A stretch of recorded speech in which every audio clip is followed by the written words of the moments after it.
Hello, how's everybody doing today? I'm somewhere out here in South Carolina. Today I wanted to comment a lot about what apparently is going on in the media with the guy they call the president, Crybaby Trump, and all of his cronies. Okay, basically, this is really where I want to go. The Republicans say one thing, the Democrats say another thing. The Democrats have proof of things. The Republicans say that nobody has proof of anything.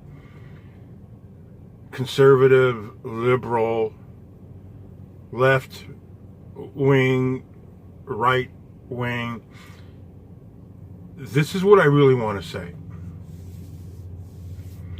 During the midterm elections, something happened that all I can say is this. I know it's, I'm just going to say it. During the midterm elections, something happened that blew the white supremacists, the racists, the white evangelicals, blew their freaking minds, but they'll never admit it. That's all right.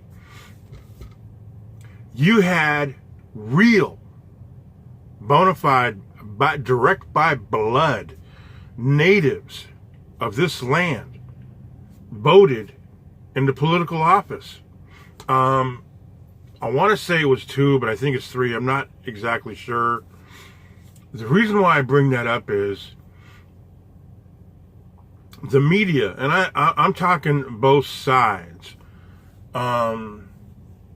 Politicians, both sides, they have deep pockets, deep corporate businesses that are doing whatever they can to pour money into them. And it's never enough. It is never enough. What I'm getting at is, when it comes to politicians, they get infected with the money, and it starts with the white supremacists, the whites. It's not enough. There's nothing. I've said this before. There is nothing that whites. There's nothing they have not exploited. Nothing. Back during the time when the U.S. government was finally offering the natives, I don't know, health, help, education, kind of like a welfare program. They could have benefits of education, all this other stuff. This is a long time ago. I don't know, 1900s. Well, sounded like a good deal to me. Now, why were there white supremacists that wanted to be in that deal?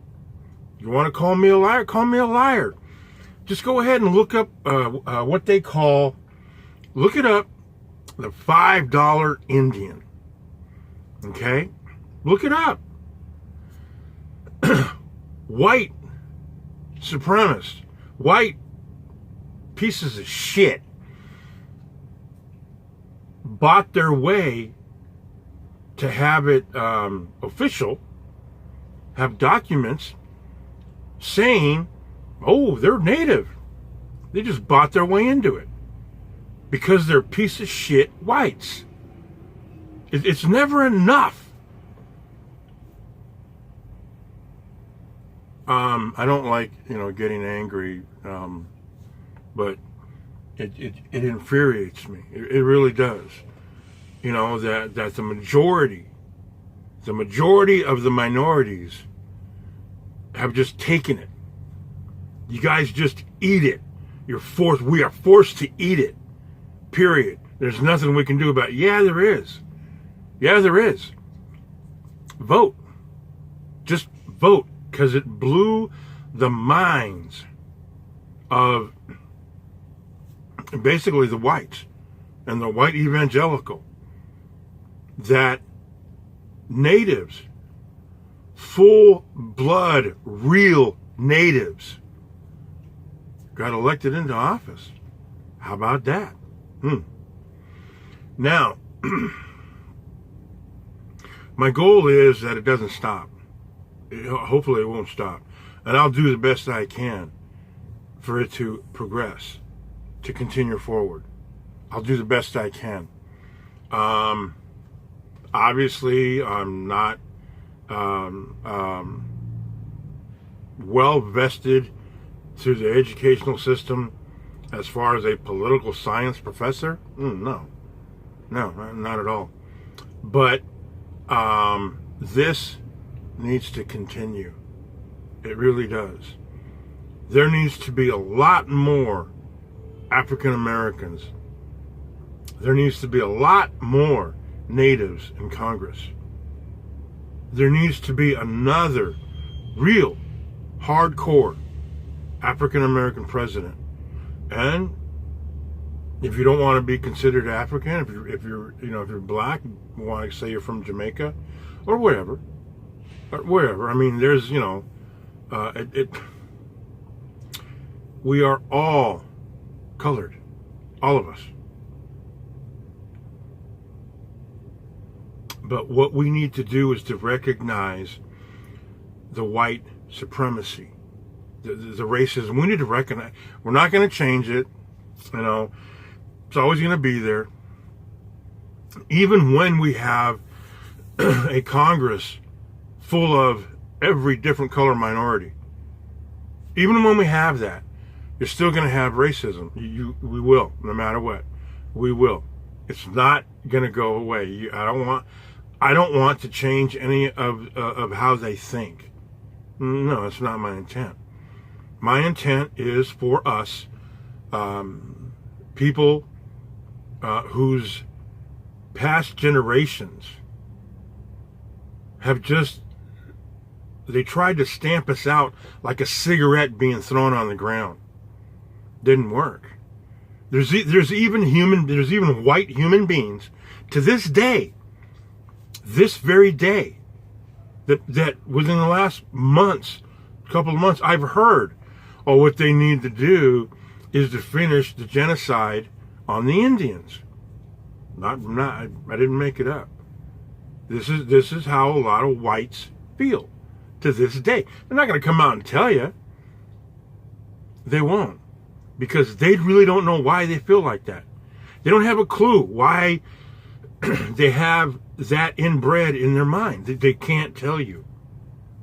They won't. They won't try to figure it out. But that's, I don't have any answer. I don't want to be that educated and say, oh, well, this is why they're like that. No, I could care less why they're like that. But we can have it changed. So all we have to do is just keep voting.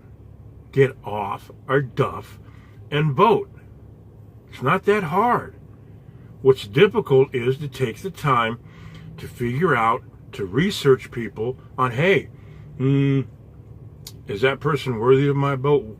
Was that person, like this deal with Nancy Pelosi running the Democrat, being the Speaker of the House. Oh my gosh. Nancy Pelosi is going to do what she's always done. Nothing.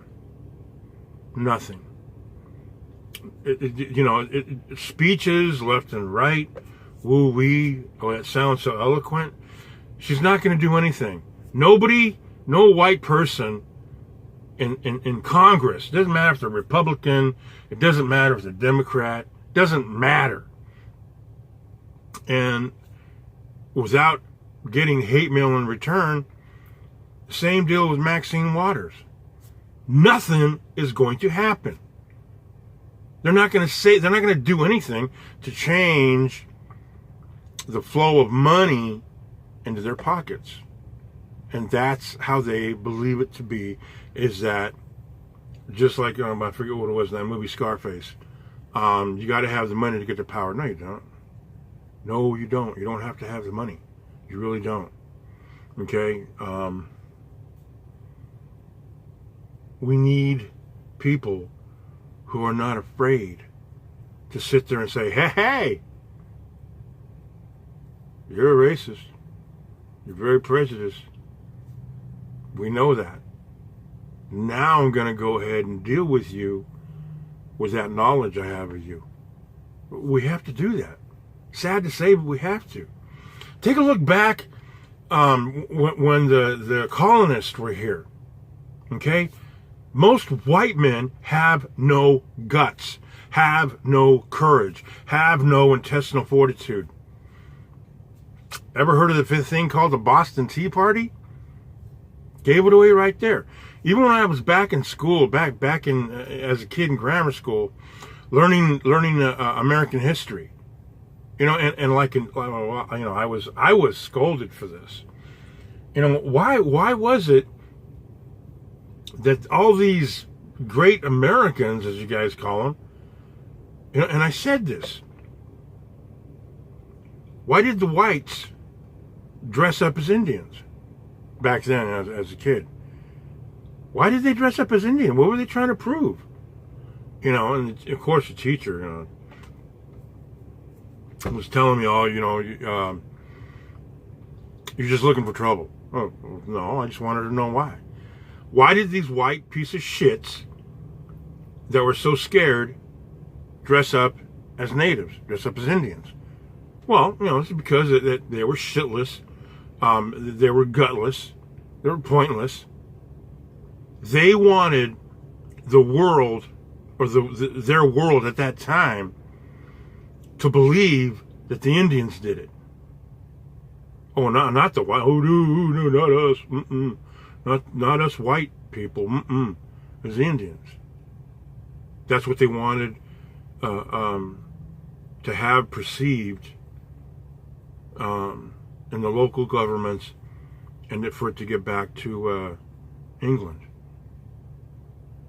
Yeah, okay, go and say I had, it was them, what does it call it, rebelling against the terrorists. Yeah, well, okay, fine, whatever. But why didn't they have the courage to just do it as who they were? And try to, like most white men today. Oh, it wasn't me. No, it wasn't me, not me, not me, not me. And it's stuff like that can't happen anymore. I mean, let them think. Believe me, they're not going to change. Believe me. Okay, we're not.